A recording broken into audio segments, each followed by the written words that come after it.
Voilà, ici on a à diviser une fraction par un nombre. Alors on peut toujours dire que un nombre,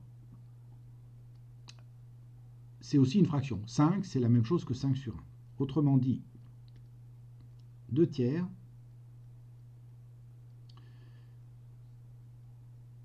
divisé par 5 sur 1, je vois bien la division d'une fraction par une autre fraction. La règle, elle dit une chose simple, je réécris la première fraction et je vais multiplier cette première fraction par l'inverse de la deuxième. 5 sur 1, son inverse c'est 1 sur 5.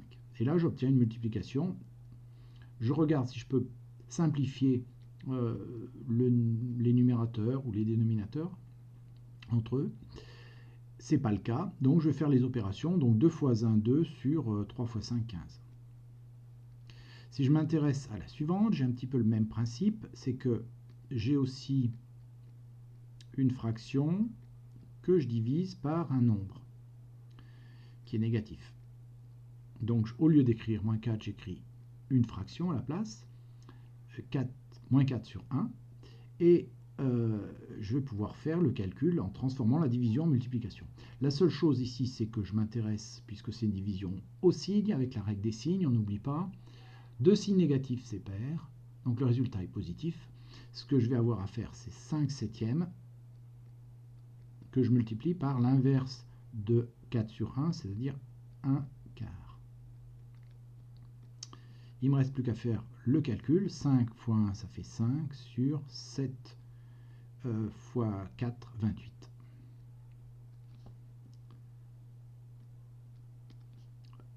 Pour la suivante, j'ai une fraction 5 sixièmes que je divise par une autre fraction 7 sur moins 11. Alors là, je m'intéresse toujours au signe en premier. Un signe négatif, donc c'est impair. Le résultat va être négatif. Et qu'est-ce que j'ai écrit? Je vais écrire que 5 sixièmes, je le multiplie par l'inverse donc de 7 onzièmes, c'est-à-dire 11 septièmes. Donc j'ai bien toujours, on n'oublie pas le signe moins, et je fais le calcul, donc 55 sur 42.